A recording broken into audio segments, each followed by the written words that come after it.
2019 সাল 2020 সাল গেমিংয়ের দুনিয়ার একটা সবচেয়ে বড় টার্নিং পয়েন্ট। কোভিড আর প্রি কোভিড ওই টাইমটা প্রচুর লোক স্ট্রিমিং এবং গেমিং কন্টেন্ট কনজিউম করা শুরু করে, যেটা কিন্তু আমাদের এখানে আগে অনেকটা কম ছিল।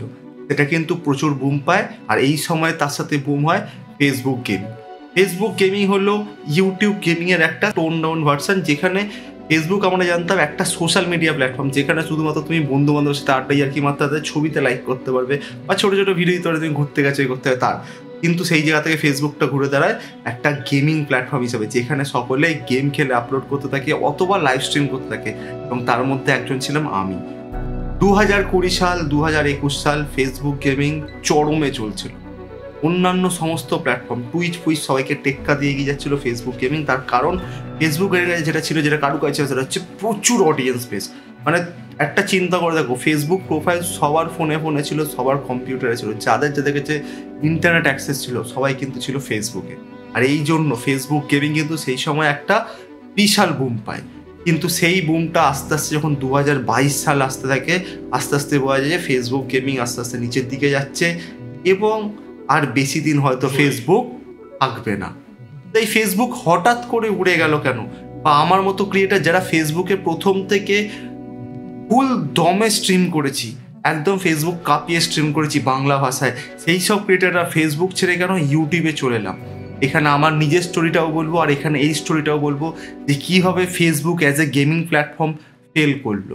তাহলে শুরু করা যাক আজকের এই ভিডিওটা। এপ্রিল 2020 ফেসবুক যখন ভিউয়ারশিপ এবং কন্টেন্টের দিক থেকে একটা বন্যার মতো স্রোতে এগিয়ে যাচ্ছে, প্রচুর লোক সেখানে বসে স্ট্রিম দেখছে, ভিডিও গেম কন্টেন্ট কনজিউম করছে, প্রচুর কন্টেন্ট ক্রিয়েটার ফেসবুকে কন্টেন্ট পাবলিশ করা শুরু করেছে, সেই সময় ফেসবুক ডিসাইড করে যে তাদের সোশ্যাল মিডিয়া এবং গেমিং এই দুটো পার্টকে আলাদা করবে। আর এই দুটো পার্টকে আলাদা করা তাদের ফার্স্ট যে উদ্যোগটা ছিল সেটা হচ্ছে নতুন একটা ইন্ডিপেন্ডেন্ট অ্যাপ লঞ্চ করা, যেটার নাম হচ্ছে ফেসবুক গেমিং অ্যাপ।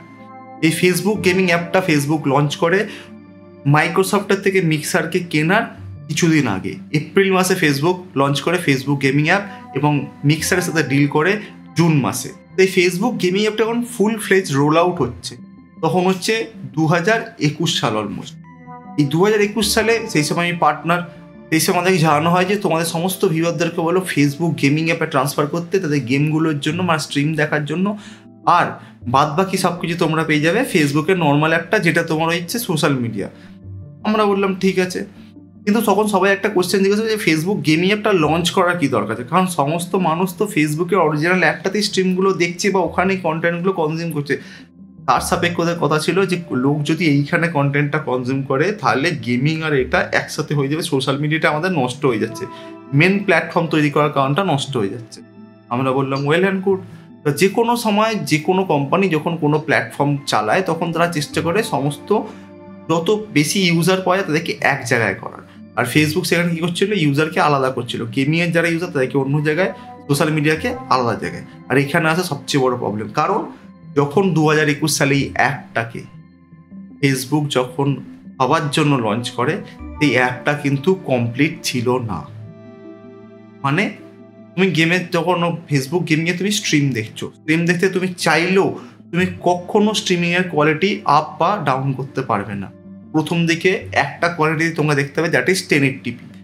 যাদের কম ডেটা আছে তাদেরকে বাধ্য হয়ে বেশি ডেটা খরচা করতে হতো, যার জন্য অনেকে ওই অ্যাপটা ইউজ করতো না, তারা ফেসবুক নর্মাল অ্যাপ থেকে স্ট্রিম দেখতো। এরপরে আসে অন্য জিনিস, সেটা হচ্ছে অ্যালগরিদম। যে কোনো একটা অ্যাপ্লিকেশন চালাতে গেলে যেখানে সমস্ত লোক স্ট্রিম করছে বা বিভিন্ন কন্টেন্ট, সেখানে তোমাদের অ্যালগরিদমটা খুব ইম্পর্টেন্ট। কারণটা কি, অ্যালগরিদম যদি ঠিক থাকে তবেই কিন্তু সেই প্ল্যাটফর্মটা ফ্লারিশ করবে। যেমন ইউটিউবে অ্যালগরিদমের প্রবলেম হয়, কিন্তু ওরা প্রত্যেক টাইমে অ্যালগরিদমকে চেঞ্জ করতে থাকে। এই চেঞ্জ করার দরকারটা কি, অ্যালগরিদম যত চেঞ্জ হবে তত কন্টেন্ট কিন্তু ডাইভার্স হবে। মানে আজকে অ্যালগরিদমে যদি পাবজি মোবাইল সাপোর্ট করে, কালকে অ্যালগরিদমে হঠাৎ একটা নতুন গেম এলে, মানে যেমন উকং এসে তখন সেটাও সাপোর্ট করছে, তার কারণ অ্যালগরিদম নিজেকে চেঞ্জ করতে থাকে, যেটা ভালো জিনিস সেটা লোককে দেখাবে। এবার ফেসবুক গেমিং কিন্তু সেটা ছিল না, উল্টে ফেসবুক গেমিং যেটা করেছে সেটা হচ্ছে নতুন নতুন ক্রিয়েটারদেরকে আমরা পুশ করবো।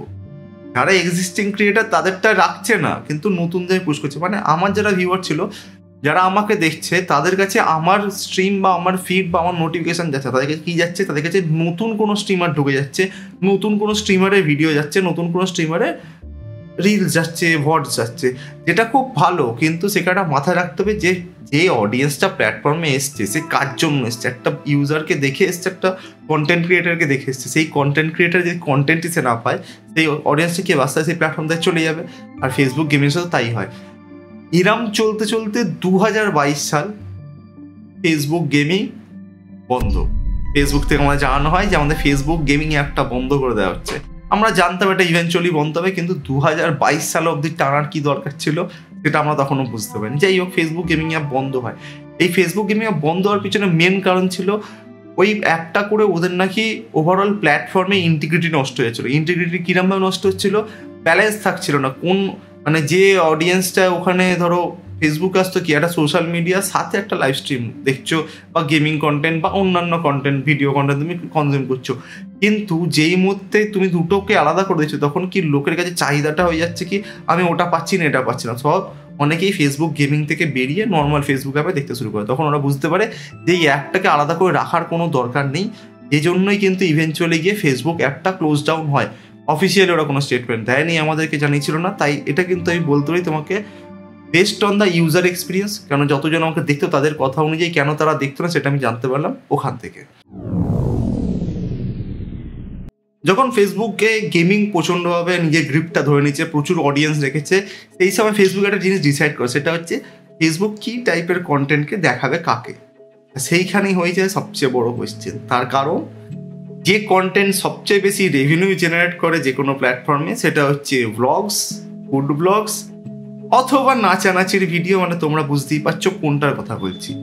আর ফেসবুকে রিসেন্টটাও ছিল সেম। ফেসবুকও ডিসাইড করে আস্তে আস্তে তারা গেমিং কন্টেন্ট থেকে পড়ে গিয়ে অন্যান্য কন্টেন্টে দিয়ে যাবে, যেটা হচ্ছে মাচ মোর ফ্যামিলি ফ্রেন্ডলি।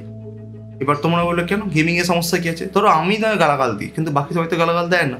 যারা গালাগাল দেয় তাদের কন্টেন্ট সবাই হজম করতে পারবে, কিন্তু না, ফেসবুকের কথা অনুযায়ী সমস্ত কন্টেন্ট তখনই ফ্যামিলি ফ্রেন্ডলি হয় যেটা সমস্ত মানুষ তার সাথে রিলেট করতে পারবে। অতএব যে কন্টেন্ট মানে ভ্লগস, ফুড ভ্লগস অথবা বিভিন্ন মেকআপের ভিডিও, বিভিন্ন ড্রেসিংয়ের ভিডিও, ট্রাই অন ভিডিও, এই সমস্ত ভিডিওগুলো হচ্ছে এমন ভিডিও যেগুলো সমস্ত মানুষ বসে দেখতে পারবে, বাচ্চা থেকে বয়স্ক সবাই দেখতে পারবে। আর সেই সময় আসে ফেসবুকের চয়েস। ফেসবুক চেষ্টা করে গেমিং প্রায়োরিটি দেবে না। এবার এর মাঝখানে প্রায়োরিটি না দেওয়ার কারণ একটা ছিল, সেটা হচ্ছে গেমিং কন্টেন্টে এজ গ্রুপ।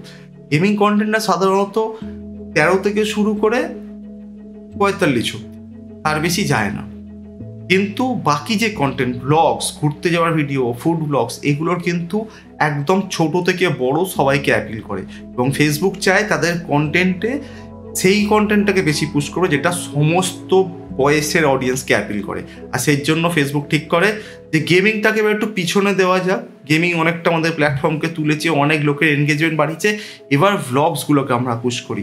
আর সেইটা যখন করা শুরু করে তার মধ্যে অনেকগুলো চেঞ্জেস আছে। সেই চেঞ্জেসের মধ্যে ফার্স্ট হচ্ছে রেজলিউশন অফ কন্টেন্ট। এই সময় ফেসবুক একটা বড় ডিসিশন নেয়, যেই ডিসিশনটা হলো টিকটক তখনকার দিনে প্রচুর পপুলার হয়েছে, গোটা ওয়ার্ল্ড ওয়াইড এখনও পপুলার। এই টিকটকের সাথে কম্পিট করার জন্য ফেসবুক রিলসের একটা চল আসে। এখন দেখে ফেসবুকে রিলস প্রচুর চলে, সবাই বসে বসে স্ক্রোল করে যাচ্ছে, ঠিক আছে। ওইটাকে ফেসবুক ক্যাপচার করার জন্য ফেসবুক তখন বলে যে কোনো ভিডিও যদি তোমাদের লম্বা ফরম্যাটে হয় অথবা স্কোয়ার ফরম্যাটে হয়, মানে যাতে তোমার এই ফোনটা ধরেছো, ফোন যাতে তোমার সবসময় এরমই ধরবে, ফোনটা এরম করে তুমি গেমিং কন্টেন্ট কনজিউম করো, এটা কেউ দেখতে চায় না। সবাই দেখতে চায় ফোনটাকে এরম করে। এটা ছিল প্ল্যাটফর্মের চাহিদা। আর এই ফোন যখন তুমি চাইবে পোর্ট্রেটে ধরা, তখন তোমার হবে কন্টেন্টের রেজলিউশন। গেমিংয়ের ক্ষেত্রে সাধারণত সমস্ত গেম 16:9। তোমরা পাবজি মোবাইল খেলেছো হাতটা ফোনটা ল্যান্ডস্কেপে রেখে, তোমরা পিসি গেম খেলেছো দেবে মনিটর ল্যান্ডস্কেপ। কিন্তু এবার ফেসবুক চাইছে কন্টেন্ট আসবে পোর্ট্রেটে।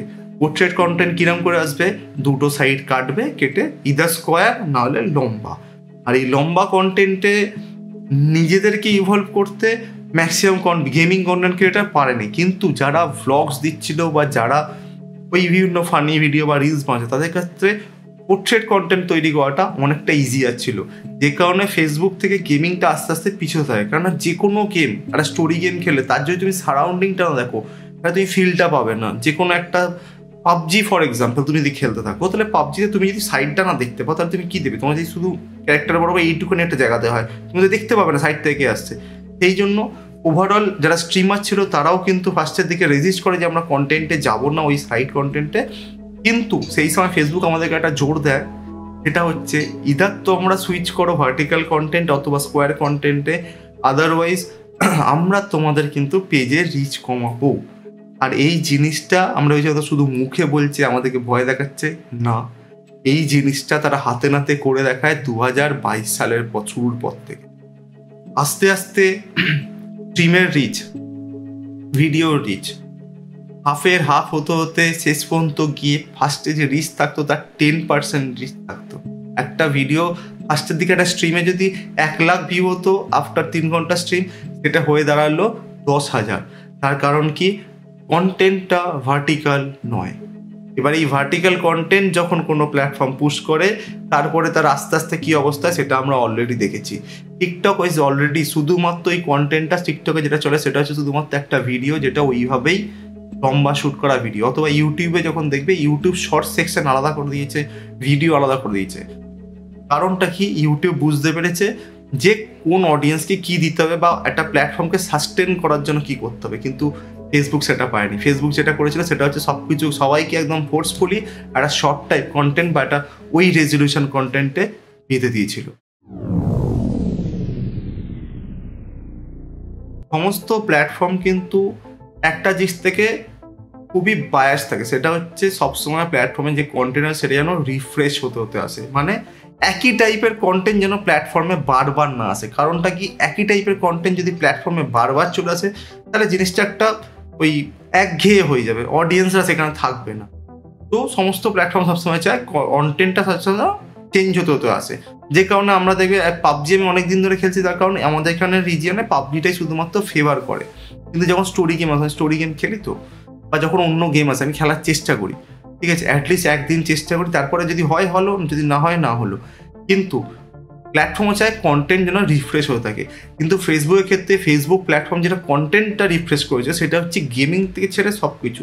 ফেসবুকে সবচেয়ে বেশি যে কন্টেন্ট রিফ্রেশমেন্ট পায় সেটা হচ্ছে শর্টস মুভি ক্লিপস, যেখানে বিভিন্ন সিনেমার ক্লিপসকে বিভিন্ন মানুষ কেটে কেটে শর্ট করে করে দিয়ে গেছে, আর সেই কন্টেন্টগুলোকে ফেসবুক প্রচুর পুশ করেছে। অথবা ইউটিউব থেকে ডাউনলোড করা কোনো ভিডিও যেটা সাইট থেকে কেটে শর্ট ফরম্যাটে দিয়ে দিয়েছে, সেটাকে ফেসবুক প্রচুর পুশ করেছে। আর ফেসবুকে এই ব্যাপারে কোনো ইস্যু ছিল না যে কন্টেন্টটা অরিজিনাল কন্টেন্ট নয় বা কন্টেন্টটা চুরি করা কন্টেন্ট। ফেসবুক সেই সময় কারুকে পাত্তা দেয়নি, কারণ ওই কন্টেন্টটা প্রচুর অডিয়েন্স এঙ্গেজমেন্ট তুলছিল। আর এইগুলোর জন্যই কিন্তু ওভারঅল যখন ফেসবুক প্ল্যাটফর্ম একটা গ্রোয়িং ফেজে ছিল, সেই সময় ফেসবুকে গেমিং পেজটা আস্তে আস্তে কমে যাচ্ছিল।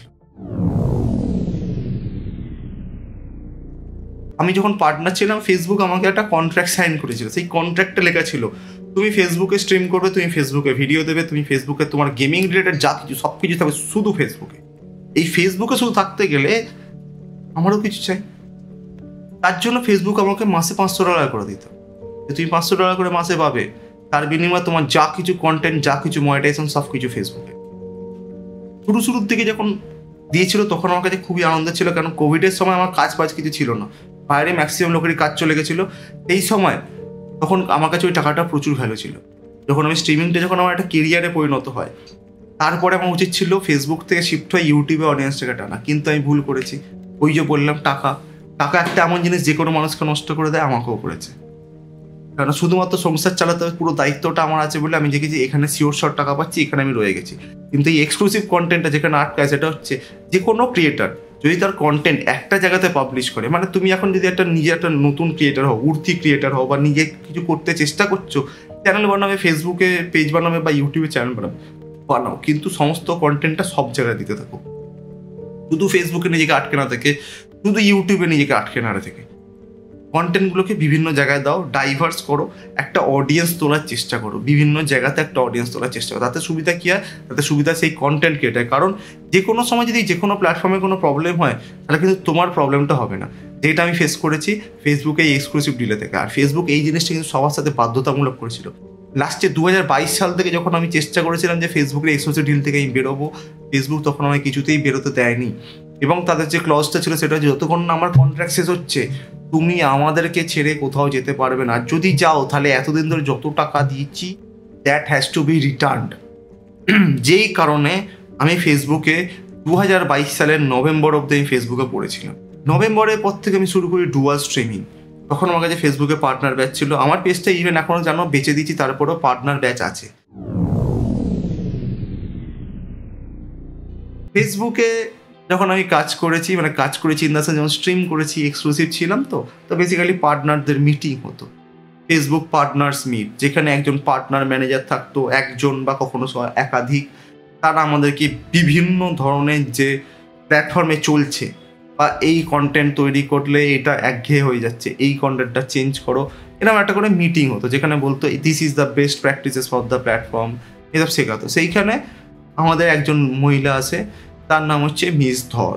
এই মিস ধর হচ্ছে ফেসবুক গেমিং ইন্ডিয়াতে নষ্ট হওয়ার পিছনে one of the most influential person. তার কারণ মিস ধর ছিলেন ফেসবুকে রিলস ডিপার্টমেন্টের হেড, আর ওনাকে তুলে বসানো হয় ফেসবুকের গেমিং ডিপার্টমেন্টে পার্টনার ম্যানেজার বানিয়ে। শর্ট টাইপ কন্টেন্ট প্রথম আমরা বুঝতে পারি আমাদেরকে ফোর্স করা হয় এই মিস ধরের ব্যাপার। মিস ধরের দ্বারা আমার যখন মিটিং হয়, ফার্স্ট মিটিংয়ে মিস ধর বলেন, তখন মিস ধর হচ্ছে রিলসের একজন রিলস ফেসবুকের রিলস ভাগটার একজন পদাধিকারী। সে আমাদেরকে বলে রিলস তৈরি করো, রিলস করলে প্রচুর ভিউ আসবে, প্রচুর অডিয়েন্স আসবে, প্রচুর ফলোয়ার্স আসবে। অনেকে করেছে, পেয়েছে, আমিও করেছি। ফেসবুকে তোমরা দেখেছো বিভিন্ন ধরনের রিয়াকশান রিলস দিয়েছি, কিন্তু সেটা আমি করেছি পরে। প্রথম থেকে যখন রিলস আমি করিনি, আমাদের ফার্স্টের দিকে কিচ্ছু বলেনি, ফার্স্টের 3টে মিটিং 3 মাস কিচ্ছু বলেনি। 3 নম্বর মাসে পরে 4 নম্বর মাসে ফোর্সফুলি তিনি বলেন যে তোমাদের রিল করতে হবে, আদারওয়াইজ তোমাদেরকে আমরা টার্মিনেট করে দেবো কন্ট্রাক্ট থেকে। কন্ট্রাক্ট টার্মিনেট করে দিলে মানেই পেটলাতি। তো রিলস বানানো শুরু করি। এবারে এই ম্যাডাম, আমরা জানতাম এ শুধু রিলসে আছে, গেমিংয়ের লোক আলাদা আছে, চিন্তা নেই। যখন এই ম্যাডাম যখন রিলস করে একটা প্রচুর অডিয়েন্স বেস দিচ্ছে, একটা প্রচুর প্লে টাইম দিচ্ছে, প্লেব্যাক টাইম দিচ্ছে বা প্রচুর প্লেব্যাক ক্রিয়েট করছে, তখন ফেসবুকের কাছে স্বাভাবিকভাবে এমপ্লয়ি খুব ভালো হয়ে যায় এবং তার দায়িত্বে আস্তে আস্তে ফেসবুক গেমিং পার্টটাও ঢুকে যায়। আর এই ফেসবুক গেমিং পার্ট যেই মুহূর্তে এই ম্যাডামের হাতে ঢুকে, সেই মুহূর্তে হয়ে যায় একটা অশনি সংকেত যে আমাদেরকে এবার ছেড়ে বেরোতে হবে। কারণ হচ্ছে এই ম্যাডাম এসে আমাদেরকে ফোর্স করে সমস্ত স্ট্রিম হবে একদম পুরো সেই 30 টাকা রাজুদার পড়ার মতো, ঠিক আছে, একদম লম্বা ফরম্যাটে, আর সমস্ত ভিডিও হবে লম্বা ফরম্যাটে, রিলস হবে লম্বা ফরম্যাটে। যদি তুমি না করতে পারো তাহলে তোমার কন্ট্রাক্টে টার্মিনেটেড আসবে। এবার এই ভয় দেখেছো, আমি অনেক স্কোয়ার স্ট্রিম করা স্টার্ট করেছি আমি লাস্টের দিকে। রিজনটা কি, লম্বা করতে পারবো না, বাট স্কোয়ারটা করলে এটা ছিল বেঁচে যাওয়ার জায়গা ছিল, সেটা করতে হয়। করতে করতে কী হয় যে অ্যাকচুয়ালি যে গেমিংয়ের যে অডিয়েন্স, যারা গেমিংটাকে এনজয় করতো ফেসবুকে, তারা কিন্তু প্ল্যাটফর্ম থেকে ডিট্যাচ হতে থাকে আস্তে আস্তে। কেননা গেমিং কখনো একটা পোর্ট্রেটে বা গেমিং কখনো একটা স্কোয়ার স্পেসেতে এনজয় করা যায় না। আস্তে আস্তে যেহেতু ফোনটা হচ্ছে তুমি দেখছো, তোমার যদি ভিউটা না থাকে তুমি আস্তে আস্তে করতে পারো। কারণ একটা স্কোয়ার শেপের মধ্যে একটা ফেস ক্যাম, তার মধ্যে 4টে ইনফরমেশান, ওই পুরো জিনিসটা ঢুকছে, একটা জায়গা চেপে দেওয়া হচ্ছে, সেইটা খুব অস্বস্তিকর হয়ে যায়, যেই জন্য আস্তে আস্তে গেমিং পার্টটা ডেড হয়। তাই এটা চলতে চলতে যখন ফেসবুকে গেমিং অডিয়েন্স শেষ হয়ে গেল, এই মহিলা কিছু যায় আসেনি। কারণ এই মহিলার কাছে প্রাইমারি ছিল রিলস এবং অন্যান্য টাইপের ভিডিও, আর সেটা তারা কার ওপর দিয়ে করে, সেটা করেছে ওরা গেমিং অডিয়েন্স, গেমিং ক্রিয়েটারদের ওপর দিয়ে।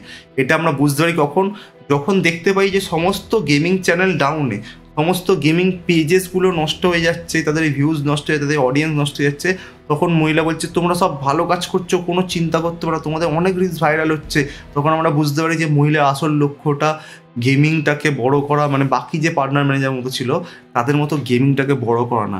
এই মহিলার লক্ষ্য ছিল ফেসবুকে রিলস এবং বাদবাকি টাইপের ভিডিও, সেগুলোকে কীভাবে ইমপ্লিমেন্ট করা যেতে পারে তার দিকে। ফেসবুক গেমিং শেষ হওয়ার পিছনে আরেকটা জিনিস হচ্ছে কপিরাইট ইস্যু। কপিরাইট ইস্যু মানে কি, যে কোনো সময় যে কোনো স্ট্রিমে, যে কোনো প্ল্যাটফর্মে তুমি যদি স্ট্রিম করো বা কন্টেন্ট ক্রিয়েট করো, তুমি সবসময় জানো একটা যদি সমস্যা থাকে, সেটা হচ্ছে কপিরাইট। কোনো একটা মিউজিক ইউজ করে ফেললে, যে মিউজিকটা তোমার কাছে রাইট নেই বা যে মিউজিকটা কপিরাইটেড তুমি জানো না, তো বেসিক্যালি যদি তুমি ইউটিউবে থাকো, তুমি যারা মিউজিক ইউজ করতে যেটা কপিরাইটেড, তোমাকে যারা অপশন থাকবে যে কপিরাইটের নোটিস আসবে যে তোমার একটা কপিরাইট আছে, তুমি জায়গাটা ট্রিম আউট করে দিতে পারবে, ওই মিউজিকটাকে বন্ধ করে দিতে পারবে, ওই ভিডিও পার্টটাকে ডিলিট করে দিতে পারবে, তাহলে কি ওই কপিরাইটটা উড়ে যাবে। কিন্তু ফেসবুকের এই সুযোগ সুবিধা ছিল না। একটা কপিরাইট খাওয়া মানে সেই ভিডিও তোমার গাদা হয়ে গেল, আর সেটা তোমার চ্যানেলের এফেক্ট করতো। তারপরে আসে ফেসবুকে যেটা হচ্ছে ফলস কপিরাইট। এই ফলস কপিরাইটটা হচ্ছে ফেসবুকের একটা ইনকাম করার জায়গা। এটা আমি পরে শেখাবো, এখন শুধু বলি কি হতো। ফলস কপিরাইট মানে ধরো আমি একটা ভিডিও বানিয়েছি, আমার যে বিভিন্ন আউটলাস্টে স্ট্রিম করেছিলাম, সবকটা আউটলাস্ট স্ট্রিমেতে একজন ভদ্রলোক, এই ভদ্রলোক একটা ইউরোপিয়ান কান্ট্রিতে থাকে, এই ভদ্রলোক আমার সমস্ত স্ট্রিমেতে কপিরাইট মেরেছেন। কি বলে মেরেছেন? যে সবকটা ভিডিও, মানে ভিডিওর প্রত্যেকটা সেকশন হচ্ছে তার কপিরাইট ওন। মানে এই যে স্ট্রিমটা হয়েছে, সেই স্ট্রিমেতে আমার ভয়েস, গেমের ভয়েস প্লাস যে ভিজুয়াল, সেই সব কিছু হচ্ছে ওই লোকটার পার্সোনাল কপিরাইটেড মেটেরিয়াল। পসিবল হয় না, আমার ভয়েসটা অন্য কারো কপিরাইটেড মেটেরিয়াল হতে পারে না, কারণ আমি কারোর সাথে সাইন তো করে নিই। আমি সেটা যখন ফেসবুকে যে এসকেলেট করতেছি ম্যাটারটা, তখন ফেসবুক আমাকে জানালো এইটা করার কোনো জায়গা নেই, তুমি একটা করতে, তুমি একটা টিকিট তৈরি করো, যদি সে ছাড়ে সে ছাড়বে। টিকিট করলাম, সে ভদ্রলোক কপিরাইটটা ছাড়লো। পরের দিনের স্ট্রিমটা হলো, সেটাতে সেই ভদ্রলোক কপিরাইট মারলো। না একদিন কি দুদিন ভুল করে দিয়েছে না, এই জিনিসটা করতে থাকে বারংবার, এবং সেটা শুধুমাত্র স্টোরি গেম একটা দুটোতে নয়, বা একটা দুটো লোক করে না। ফেসবুকে এরকম ভর্তি লোক আছে যারা শুধু বসে বসে কপিরাইট মারে অন্য মানুষকে, মেরে সেইটা থেকে যত রেভিনিউ সেটা তারা নিজেদের পকেটে ঢুকিয়ে নেয়। আর এইখানে সমস্যা হয় ক্রিয়েটারদের, যারা ফেসবুকেতে একটা কন্টেন্ট ক্রিয়েট করে সেই কন্টেন্টের দেখার জন্য, লোক দেখার জন্য যে অ্যাডভার্টাইজমেন্ট চলছে সেই পয়সা যাদের চলে, তাদের ক্ষেত্রে সমস্যা। কারণ প্রত্যেকটা ওই স্ট্রিম, যে কটা স্ট্রিমে কপিরাইট লেগেছে, সেই কটা স্ট্রিমে যতগুলো স্টার পেয়েছি, যতগুলো সাপোর্টার রয়েছে, সব কটার পয়সা চলে গেছে, ইভেন অ্যাড রেভিনিউ অবধি সব কটার পয়সা চলে গেছে ওই ফলস কপিরাইটগুলোর জন্য। আর যেগুলোর পিছনে আমরা কিচ্ছু করতে পারিনি, তারা 3 দিন বাদে কপিরাইটটা ছাড়তো, কিন্তু রেভিনিউটা তারা পুরোটাই টেনে নিত। আর এই জিনিসটা বারবার ফেসবুককে বলেও সেটা ঠিক হয়নি। আর ইভেন এই জিনিসটা ফেসবুকে আজ অবধি বর্তমান, কারণ যখন আমি ফেসবুকে পেজ বিক্রি করতে গেছিলাম, তখন আমাকে অনেকে জিজ্ঞেস, তোমার কাছে কি রাইটস ম্যানেজার আছে? রাইটস ম্যানেজারটা কী জিনিস? বলো, রাইটস ম্যানেজার জানো না, এটা দারুণ জিনিস, এটা থেকে তো আনলিমিটেড পয়সা ইনকাম করা যায় ফেসবুক। আজকে আমি স্ট্রিম করছি, আমার স্ট্রিমেতে যদি কেউ রিপোর্ট করে দেয় যে এখানে স্ট্রিমেতে নুডিটি দেখানো হচ্ছে, ইউটিউবে যদি তুমি রিপোর্ট করো যে স্ট্রিমেতে নুডিটি দেখানো হচ্ছে বা এমন কিছু করা হচ্ছে যেটা করা উচিত না একটা অনলাইন প্ল্যাটফর্মে, ইউটিউব তখন কী করবে, সেটার এগেনস্টে ফার্স্টে একটা রেস্ট্রিকশন দেবে ওই স্ট্রিমটাকে, দিয়ে সেটাকে দেখবে আদৌ সেটা সত্যি কি মিথ্যে। দেখার পর তারপরে ওর একটা স্টেপ নেবে, যদি সত্যি সেটা হয় তাহলে সে হয়তো চ্যানেল টার্মিনেট পর্যন্ত হতে পারে, যদি না হয় তাহলে কোনো এফেক্টই করবে না। কিন্তু ফেসবুকের ক্ষেত্রে ওসব কিছু ছিল না।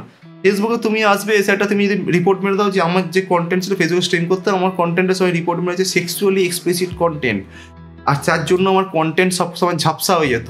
আর এটা একবার দুবার হয়নি, প্রায় লাগাতার একটা মাসে 4-5 বার হয়েছে, যেটা কিন্তু আমি বুঝতে পেরেছি আমাদের কিছু পরিচিত মানুষজন করিয়েছিল। যাই হোক, সেসব কথা বলে লাভ নেই। কিন্তু ফেসবুকে যে রিপোর্টিং একটা হচ্ছে, একটা ফলস রিপোর্ট করছে একটা মানুষ তোমার স্ট্রিমকে, তোমার কন্টেন্টকে, যে সেক্সুয়ালি অ্যাগ্রিভেটেড কন্টেন্ট, বা সেটা একটা সেক্সুয়াল কোনো জিনিস দেখাচ্ছে, একটা গেমের লাইভ স্ট্রিমকে পাবজির মতো, সেটা থেকে বোঝা যায় যে প্ল্যাটফর্মের সমস্ত জিনিস কতটা হোয়াইটলি হতো। আর সেইটার এগেনস্টে তুমি যে তার এগেনস্টে কোনো ব্যবস্থা নেবে, বা তুমি তার এগেনস্টে কিছু একটা কোথাও কমপ্লেন করবে, সেইটা দেখানোর কোনো ব্যাপার নেই। কারণ ইউজার যদি বলে দেয় যেটা এরকম, তার মানে ওটা ওরকমই। আর ওদের মানে যে সিস্টেম ছিল, যে লোক ছিল, তাদের মধ্যে কেউ ওগুলোকে ক্রস চেক করতো না। আর এর ফলে অনেক পেজ ডিলিট অবধি হয়ে গেছে। এরপরে যেটা আছে সেটা হচ্ছে যে কোনো প্ল্যাটফর্মে যেটা সবচেয়ে বেশি দরকার, সেটা হচ্ছে একটা গুড ম্যানেজমেন্ট। মানে যে কোনো একটা কোম্পানি চলতে গেলে যেমন একটা ভালো লোক দরকার, যারা কোম্পানিটাকে ম্যানেজ করবে, কে কী কাজ করছে, কার কী কাজ করার দায়িত্ব, সেগুলোকে দেখবে। এরকম ফেসবুক একটা প্ল্যাটফর্ম চলার জন্য ফেসবুকের একটা ম্যানেজমেন্টের দরকার। যা ফেসবুকের ম্যানেজমেন্ট ছিল, তারা কাজ করতো, হ্যাঁ কাজ করতো, হওয়ার জন্য কাজ করতো, না কাজ করতো একটু বায়াসলি। আমি ফেসবুকে বেঙ্গলি স্ট্রিমার ছিলাম, বাংলা ভাষায় কথা বলি, বাংলা ভাষায় স্ট্রিম করেছি, 4 বছর ফেসবুকে স্ট্রিম করেছি, ঠিক আছে। আমাদের ইন্ডিয়ার সবচেয়ে বড় বেঙ্গলি স্পিকিং স্ট্রিমার আমিই ছিলাম, যে রেগুলার বেসিসে স্ট্রিম করতো, স্ট্রিম করে ভিউ তুলেছে, যে অন্যান্য জিনিস করে ভিউয়ারশিপ তোলেনি। যখন আমাদের মিটিং হতো ফার্স্টের দিকে একটা সম্মান থাকতো যে হ্যাঁ এই ছেলেটা একটা রিজিওনাল ল্যাঙ্গুয়েজে স্ট্রিম করে, ম্যানেজার যারা পার্টনার ম্যানেজার যারা থাকতো তারা আমাদেরকে একটা দিত, ভাও দিত, অন্তত বলতো হ্যাঁ তুমি এটা করছো, শুনতে ভালো লাগতো, আমার একটা গর্ব হতো যে আমাদের একটা বেঙ্গলি গেমিং কমিউনিটি তৈরি করতে পেরেছি, ঠিক আছে। ওরা ওই কথাটা ওরাও বলতো, সেটা তখন খুব ভালো লাগতো। বাদ বাকি যারা স্ট্রিমার ছিল তারাও বলতো হ্যাঁ ভাই তুই তো তোর ভাষায় একটা কমিউনিটি তৈরি করেছিস। কিন্তু যখন আস্তে আস্তে 2022 সালের দিকে ঢোকা হয়, যখন মিস ধর আসেন আমাদের পার্টনার ম্যানেজার, তখন গিয়ে বোঝা যায় there is no such thing call any মানে রিজিওনাল স্ট্রিমার, ঠিক আছে। সবাই এক, তুমি যে ভাষায় ইচ্ছা স্ট্রিম করছো সবাই এক, যেটা শুনে খুব ফার্স্টে ভালো লাগে যে ঠিক আছে ডিসক্রিমিনেশন নেই। কিন্তু তারপরে এটা বোঝা যায় সেটা হচ্ছে তুমি যদি ইংরেজি ভাষা স্ট্রিম না করো তার মানে তোমার অডিয়েন্স তো আছে কিন্তু তোমার অডিয়েন্স থেকে রেভিনিউ কম আসছে, বাইরের অডিয়েন্স তোমাকে দেখে না। তুমি যদি হিন্দিতে স্ট্রিম করো তোমাকে বেশি অডিয়েন্স দেখবে, তাহলে তোমার রেভিনিউটা কম হলেও তোমার বেশি হবে যেহেতু অনেক লোক দেখছে, তাই তুমি বেটার। এবার এইটা বোঝা যায় কখন, যখন একটা মেটা ইভেন্ট হয়, কলকাতা মেটা ইভেন্ট, ঠিক আছে। এই মেটা ইভেন্টের 6 মাস আগে আমাকে জানানো হয়, ঠিক 14ই আগস্ট আমার জন্মদিনের দিন সকালবেলা আমার ফোন আসে যে ফেসবুকের মেটা ইভেন্ট কলকাতাতে তুমি হবে গেমিংয়ের ব্র্যান্ড অ্যাম্বাসাডার।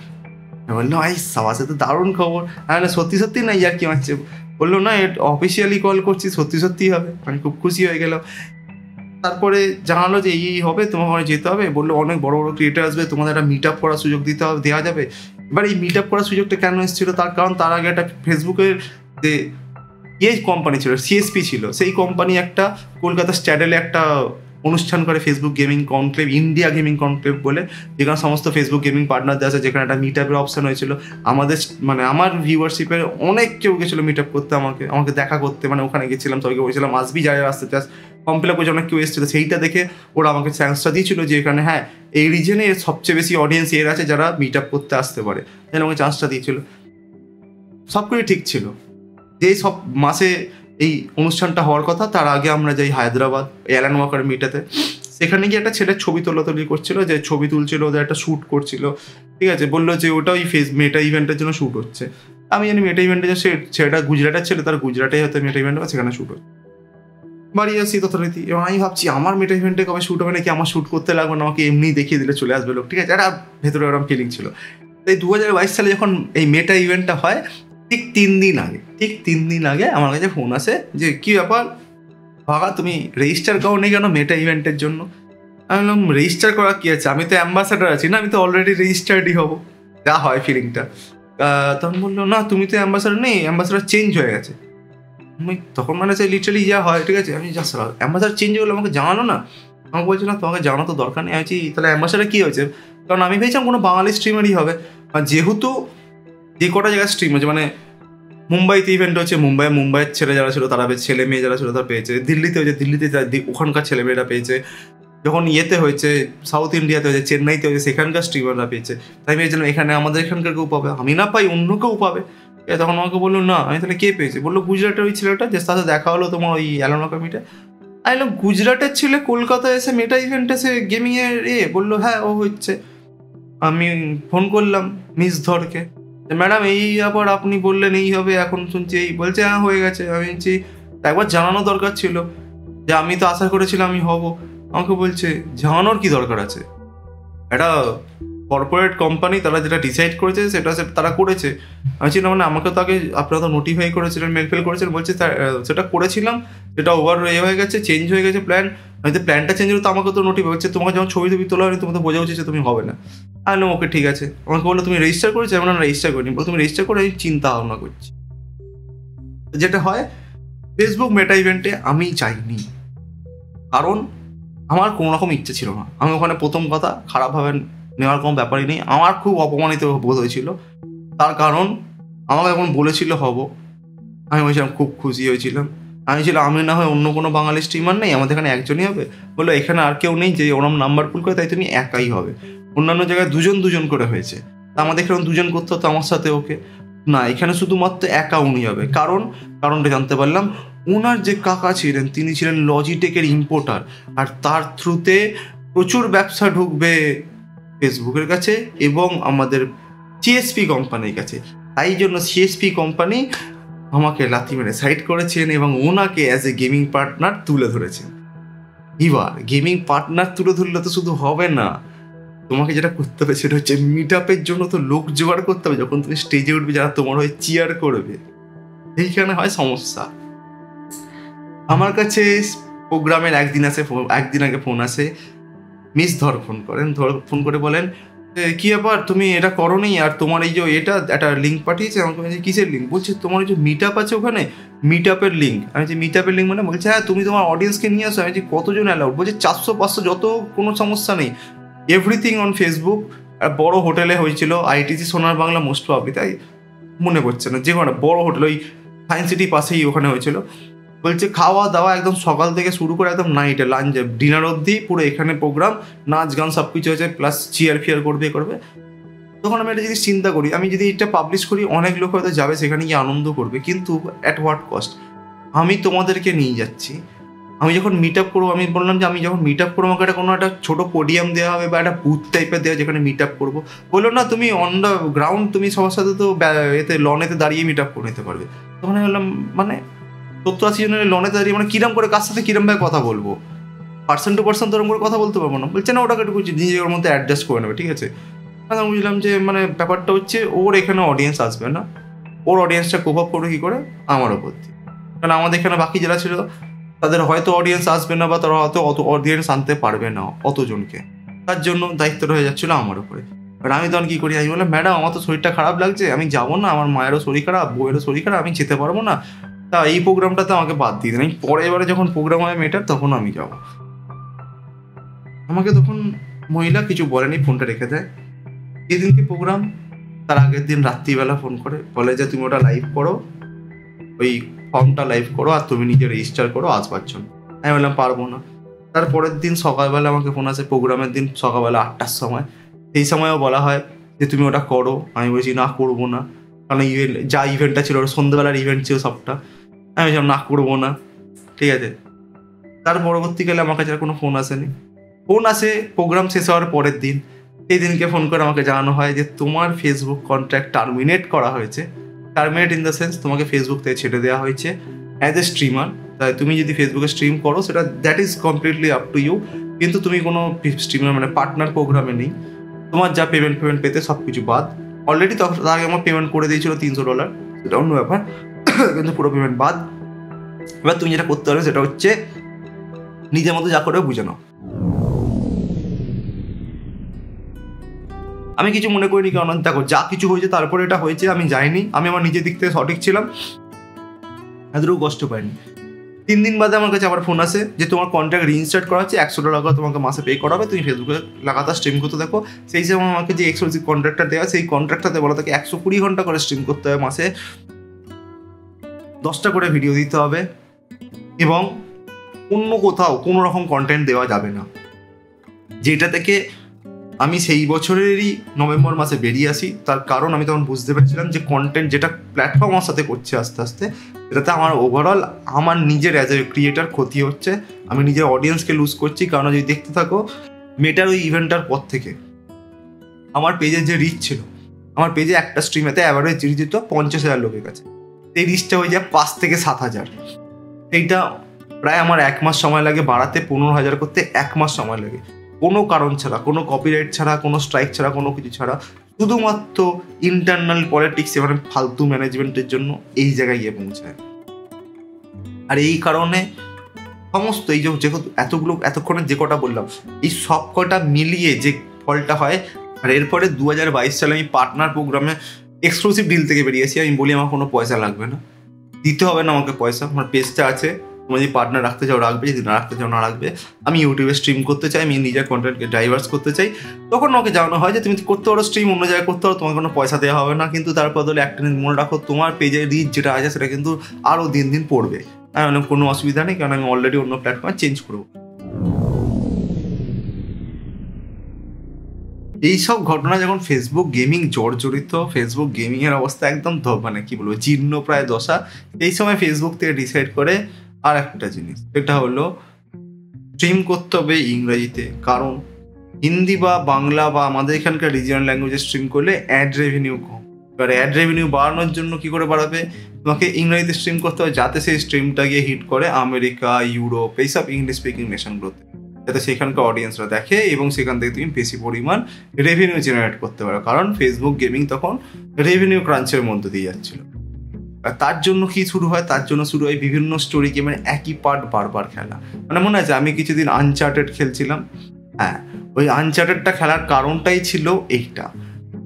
এই জিনিসটা যখন হতে শুরু করলো সেই সময় যে সমস্যাটা দাঁড়ালো সেটা হচ্ছে সমস্ত গেমিং একই গেম একই জায়গা থেকে স্ট্রিম করছে, একবার নয় দুবার নয়, একটা পেজ থেকে ডেলি 8টা 10টা করে স্ট্রিম করতে বলছিল তারা, ওরকমভাবে করা শুরু করে। আর যার ফলে কি হয়, যেটুকু বেঁচে থাকা অডিয়েন্স ছিল সেটাও শেষ। যখন ওই ট্রেন্ডটা চলে গেল, সমস্ত অডিয়েন্সটা পুরো শেষ হয়ে গেল, সেই সময় ফেসবুকে কি পড়ে থাকে, ফেসবুকে যেটা পড়ে থাকে সেটা হচ্ছে এতগুলো পার্টনার পেজ, তাদের কোনো অডিয়েন্স নেই, এত ভিউয়ারশিপ যার কোনো রেভিনিউ নেই। আর এই সময় ফেসবুক ডিসাইড করে যে তোমরা ততটুকুই ইনকাম করতে পারবে যতটুকু তোমরা অ্যাড রেভিনিউ বা ওই স্টার বা সুপার চ্যাটের মধ্যে মানে সাপোর্টারের মধ্যে পাবে। এখানে একটা জিনিস বলে রাখা ভালো, এই সময় ফেসবুক পার্টনারশিপ প্রোগ্রামে সমস্ত রকমের যে টাকা পয়সা দিত সেটা বন্ধ করে দেয়। আর এর ফলে শুরু হয় ফেসবুকে নতুন একটা স্ক্যাম বাজি। এরপরে শুরু হয় সিপিএম। সিপিএম মানে কোনো পলিটিক্যাল পার্টির কথা বলছি না, সিপিএম মানে বলতে চাইছি কস্ট পার মনিটাইজেশন। মানে কোনো একটা ভিডিও যদি চলে, সেই ভিডিওটাতে যদি কোনো অ্যাড চলে, সেই অ্যাডটা যদি কোনো ভিউয়ার দেখে, তার জন্য যে পয়সাটা একটা ক্রিয়েটার পায় সেইটা হলো সিপিএম। এবার সেইটা আমাদের ইন্ডিয়াতে ছিল $0.05 থেকে $0.06, যেটা ইউএসএতে ছিল $40 থেকে $50। তফাৎটা বোঝো, ইন্ডিয়াতে একটা ভিউতে মনিটাইজ ভিউতে তুমি পাবে 10 পয়সা, আর ইউরোপে থাকে এই আমেরিকাতে হলে তুমি সেইটাতে পাবে $40, মানে 80 × 40 3200 টাকা। আর এইখানেই শুরু হয় আসল খেলা, যেটাকে বলে সিপিএম এর খেলা। যেই খেলাটাতে অনেক পেজ, অনেক গেমিং পার্টনার তারা অংশগ্রহণ করে, প্রচুর টাকা কামায়। শুরুতে কি করে করতো আমি জানি না, কি করে কারোর বাংলা স্ট্রিম বা হিন্দি স্ট্রিম কি করে যে বিদেশে চলতো, I got no idea, but অনেক টাকা কামায়। আর এইটা যখন শুরু হয় সেটা হলেই তো স্বাভাবিক ব্যাপার, ধরা পড়বে। ধরা পড়া শুরু হয়, ধরা পড়তে প্রচুর পার্টনার পেজে মনিটাইজেশন চলে যায়, প্রচুর পেজ ব্লকড হয়ে যায়, ফ্ল্যাগড হয়ে যায়। আর তারপরে যারা বেঁচে ছিল এইসব কিছু না করে, আমাদের মতো কিছু পাগলা, তাদের যেটা হয় সেটা হচ্ছে যদি কোনো তোমার ভিউও আসতো, কোনো রেড ফ্ল্যাগ ছাড়া, কোনো কিছু ছাড়া, কোনো রেভিনিউ জেনারেট করতো না কোনো ভিডিও। যেটা যখন আমি শেষকালে পেজ বিক্রি করি সেটা তোমরা সবাই জানো। এই এতগুলো কারণ ঘটার জন্য আমি চেষ্টা করি যেটা, সেটা হচ্ছে ফেসবুক গেমিং থেকে বেরিয়ে আসতে। এখানে কিন্তু একটা জিনিস আমাকে বলে রাখা দরকার, আমার নিজের তরফ থেকে বলা উচিত, সেটা হচ্ছে ফেসবুক গেমিং হচ্ছে একমাত্র প্ল্যাটফর্ম যেখানে গিয়ে কিন্তু আমি বাঘা হয়েছি। ইউটিউবে আমি হয়তো শুরু করেছিলাম, ইউটিউবে চেষ্টা করেছিলাম, ইউটিউবে পারিনি, এখনও আমি চেষ্টা করছি ইউটিউবে। কিন্তু ফেসবুক হচ্ছে এমন একটা প্ল্যাটফর্ম যেই প্ল্যাটফর্মে গিয়ে আমি একটা নিজের পরিচয় তৈরি করতে পেরেছিলাম, আমি একটা নিজের ফ্যান ফলোয়িং তৈরি করতে পেরেছিলাম, আমার স্ট্রিমের একটা ভিউয়ারশিপ তৈরি করতে পেরেছিলাম, যেটা আমি এখনও ইউটিউবে করার জন্য স্ট্রাগল করছি, চেষ্টা করছি, কিন্তু করছি। ফেসবুক সেই জায়গাতে আমাকে একটা এস্টাবলিশমেন্ট দিয়েছিল, কিন্তু এই সমস্ত জিনিস যখন করতে থাকে বাধ্যতামূলক আমাকেও ফেসবুক থেকে বেরিয়ে আসতে হয় ইউটিউবের পথে। আর রিসেন্টলি অনেকেই তোমরা জানো আমি আমার ফেসবুকের পেজটা বিক্রি করে দিয়েছি। অনেকে আমাকে জিজ্ঞাসা করছে কেন বিক্রি করেছো, কি করেছো, আমি স্ট্রিমে বলেছি, তোমরা অনেকে খেয়াল করোনি, তোমাদেরকে তাই জন্য আরেকবার পুরোনায় আমি বলছি কেন এই ফেসবুক পেজটা বিক্রি করেছি। 2018 সালে যখন আমি স্ট্রিমিং স্টার্ট করি বেসিক্যালি আমি আমার চাকরি ছেড়ে তারপরে শুরু করি। চাকরি কেন ছেড়েছিলাম, আমার বাবার শরীর খারাপ হয়েছিল, ক্যান্সার ধরা পড়ে, তার অপারেশন হয়। সেই সময় আমি ব্রেক নিয়েছিলাম, তার কারণ কেন তো তখন যে কোম্পানিতে চাকরি করতাম সেখান থেকে আমাকে পুনেতে ট্রান্সফার করছিল। পুনে আমি যেতে পারবো না কারণ বাবার ওই শরীর খারাপ। সেই সময় আমি আমার এখানে যে থাকতাম আমি চাকরিটা ছাড়ার পরে আমি কিছুদিন যে হোল্ড হয়ে যায়, তারপরে যখন সব কিছু মেটে তখন যখন যাওয়ার চেষ্টা করি, তখন কিছু রিজন বশত, ফ্যামিলি রিজন তো থাকেই, সেই সময় আমি বাইরে যেতে পারিনি, যেই কারণে চাকরিটা ছাড়ি। তখন আমি স্ট্রিমিংটা শুরু করি আমার টাইম পাস করার জন্য, ডিপ্রেশন থেকে বার করার জন্য। তারপর থেকে আস্তে আস্তে ওটা আমার রেগুলার বেসিসে অকারেন্স হতে হয়। কিন্তু যে জিনিসটা আমাদের মাথা খাড়াটা ছিল সবসময়, যেটা আগে সমস্যা করেনি, সেটা পরবর্তীকালে সমস্যা করবে বুঝতে পারিনি, সেটা হলো আমাদের আগে বিজনেস ছিল, সেই বিজনেসের লোন ছিল। এবার বাবার শরীর খারাপের সময় যত টাকা খরচা হয়েছিল, আমাদের যা কিছু সেভিংস ছিল, যা কিছু ছিল আমাদের ফ্যামিলির, সমস্তটা নষ্ট হয়ে যায়। তো বেসিক্যালি ব্যাংক থেকে আমাকে ধার করে চিকিৎসা করতে হয়, যেটার কিছু কিছু টাকা দিয়ে থাকার পরেও শেষকালে গিয়ে এই বছরের সেপ্টেম্বর মাস থেকে ব্যাংক থেকে জানায় যে তুমি যদি পুরো টাকা দিতে না পারো, তাহলে তোমার যে লোনের এগেন্সে তোমার যে বাড়িটা দেওয়া আছে সেটা আমরা নেব এবং সেটা নিলাম করা হবে। তো অবভিয়াসলি একটা মানুষের একটাই বাড়ি থাকে, আমার কাছে আর কোনো থাকার জায়গা নেই, সেটা আমাকে বাঁচাতেই হবে। তার জন্য আমি চারদিকে ছোটাছুটি করি। রিসেন্ট টাইমে দেখেছি আমি অনেকদিন ভিডিও বানাই, তার কারণটাও হচ্ছে এইটা একটা কারণ, মাথার মধ্যে একটা এত বড় টেনশন ছিল, আমি সেটা কাটিয়ে উঠতে পারছিলাম না। সেই সময় আমি ডিসাইড করি যে আমার ফেসবুক পেজটা বেচে দেবো। আমার কাছে এর আগে অনেক অফার এসেছিলো, ফেসবুক পেজটা বেচে দাও, এই দাও, ওই দাও, সেই দাও। তখন আমি কোনো কিছুতে পার্টিসিপেট করিনি। পরবর্তীকালে যখন এটা আসে তখন আমি ভাবি যে না, ঠিক আছে, তাহলে ফেসবুক পেজটা বেচে দেওয়া উচিত। তাই এইভাবে খোঁজ খবর করি। তো এখানে আমার একটা বন্ধু ছিল যে ফেসবুকে স্ট্রিম করতে, সে আমাকে হেল্প করে এটা বিক্রি করে দিতে, এবং সেখান থেকে যা টাকা পাই এবং আরও বন্ধু বান্ধবের থেকে কিছু টাকা ধার করে আমি ফাইনালি সেই টাকাটা দিয়ে ব্যাংকের লোনটাকে মিটিয়ে এখন অন দ্য প্রসেস আছে পেপারপত্র সমস্ত কিছু আসার। কিন্তু আমার ফেসবুক পেজটা বিক্রি করার যে মেন রিজনটা সেটা হলো এটাই, যাতে আমি আমার নিজের বাড়ি যেখানে থাকি সেটা যাতে আমার কাছে থাকে, সেটাতে আমি থাকতে পারি, সেটাতে ব্যাংক না নিয়ে নেয়, তার জন্য বিক্রি করি। আর এই ভিডিওটা যেটা দেখলে, এটা যদি তোমাদের ভালো লেগে থাকে বা তুমি যদি মনে হয় ইনফরমেটিভ ভিডিওটা, তাহলে অবশ্যই এটা লাইক আর সাবস্ক্রাইব করবে। দেখা হবে তোমার সাথে পরবর্তী ভিডিওতে। হয় ভালো থাকবে, tata, care, bye bye. And once again I am extremely sorry যে মাঝখানে এতদিন একটা গ্যাপ চলে গেছে, তোমাদেরকে কোনো ভিডিও দিতে পারিনি। চিন্তা নেই, এবার থেকে ভিডিও রেগুলার বেসিসে প্রত্যেক সপ্তাহে যেমন আসছিল সেরকম আসতে থাকবে। পরবর্তীকালে টপিকগুলো গেমিং থেকে এপাস ওপাস সেপাস সমস্ত দিকে জাম্প করতে করতে ভিডিও বানানো হবে, কারণ একটা জিনিস বুঝে গেছি, শুধুমাত্র গেমিংয়ে পড়ে থাকলে নিজের ইন্টারেস্টও থাকছে না, তোমাদের ইন্টারেস্ট একটু কমে যাচ্ছে। তাই জন্য আমি সমস্ত রকম আমার যা যা ইন্টারেস্টের সমস্ত ইন্টারেস্টের ওপরেই আমি ভিডিও বানাবো। যদি কোনোদিন পলিটিক্যাল মনে হয় তাহলে পলিটিক্যালও বানাবো। দেখা যাক, যা হবে হবে। দেখা হবে তোমার সাথে পরবর্তী ভিডিওতে। ভালো থাকবে সবাই, tata, take care, bye by.